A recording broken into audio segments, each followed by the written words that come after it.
এত জল জমেছে, দাদা তো খেতে আসতে পারে না, দোকান খুললো অনেক বেলায়, 7টার পর গেল। তারপর জল এত কমছেই না। তারপরে হট করে আমি বললাম তাহলে আমি খাবার দিয়ে আসি। অত সকালবেলা উঠে গেছে তোমার দাদা। তবে কি করব, রান্না চিন্তা করছি কী রান্না করব। এবার বলছে ডিমের ঝোল ভাত করে নাও। যা মাছ আছে ওটা না হওয়ার মতনই, অল্প মাছ আছে। তা একটু গুরু বাম তো আছে, আমাদের বামদেরকে দেবো। ভাবছি একটু ডিম করে ফেলি। ঝোল বলেছে, আমি ঝোল করবো না, একটু অন্য ধরনের রেসিপি করি। চলো করি, তারপর দেখছি। ডিমটা করে নিই।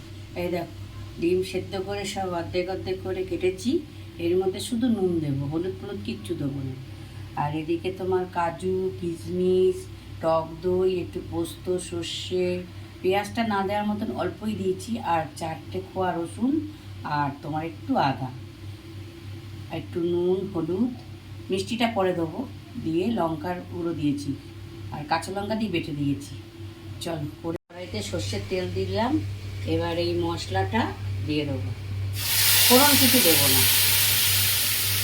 একটু তেজপাতা হলে ভালো হতো, দোকানে গেলাম, দাদাকে মনেই নেই, বলতে একটু তেজপাতা দাও। ঠিক আছে, যাক, তেজপাতা না হলেও চলবে। কোনোদিন করিনি, আজকেই দাদা বলে করতে, আমি না করি না।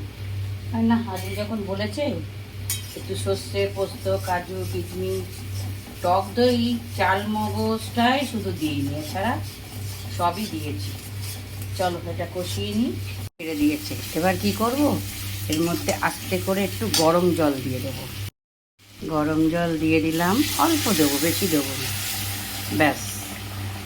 এরপর আস্তে করে, ডিম তো ভাজিনি, এবার ডিমটা দিয়ে দেবো।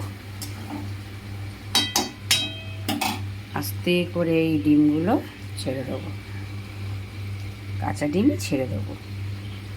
ডিমে শুধু একটু নুন দিয়েছি। চলো, এরপর একটুখানি গরম মশলা নামিয়ে দিলাম। এবারে একটা করে কাঁচা লঙ্কা দিয়ে দেবো, তাহলে ব্যাপারটা জমে যাবে।